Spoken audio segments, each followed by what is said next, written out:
शहरातील मिरज रोडवरील टीव्हीएस शोरूमजवळ उभ्या असलेला सिमेंट काँक्रीट रस्ता बनवणारा रिटिजन ग्रुप SP 1200 मशीनमधील स्पेअर पार्ट अज्ञात चोरट्यांनी चोरून नेल्याप्रकरणी सांगली शहर पोलिसांच्या गुन्हे प्रकटीकरण शाखेने अवघ्या काही दिवसात गुन्हा उघडकीस आणत 2 आरोपींना अटक केली। आरोपींकडून चोरीस गेलेल्या स्पेअर पार्ट तसेच गुन्ह्यात वापरलेला टेम्पो असा एकूण 8,39,000 रुपयांचा मुद्देमाल जप्त करण्यात आला। फिर्यादी मदन रेवा कांता हजारिका वय वर्ष 43 यांनी दिलेल्या तक्रारीनुसार 19-20 जुलै दरम्यान मशीनमधील स्पेअर पार्ट चोरीला गेले होते।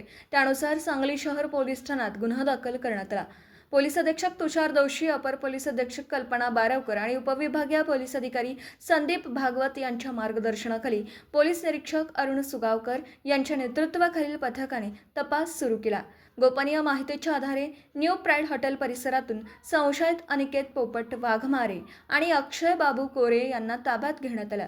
चौकशीत त्यांनी गुन्ह्याची कबुली दिली। आरोपींकडून चोरीस गेलेल्या मशीनचे विविध स्पेअर पार्ट तसेच गुन्ह्यासाठी वापरलेला आयशर कंपनीचा MH4FJ 3707 क्रमांकाचा टेम्पो जप्त करण्यात आला।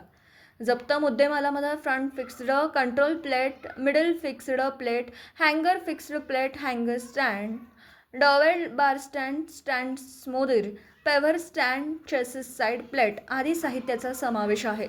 या कारवाईत पोलीस कर्मचारी विनायक शिंदे, संदीप पाटील, सतीश लिंबके, सचिन तिवटे, सतीश नितवे, गौतम कांबळे, अभिजित वाडकर, दिवाकर सांडुजे, गणेश कांबळे आणि गणेश कोळेकर यांनी सहभाग घेतला।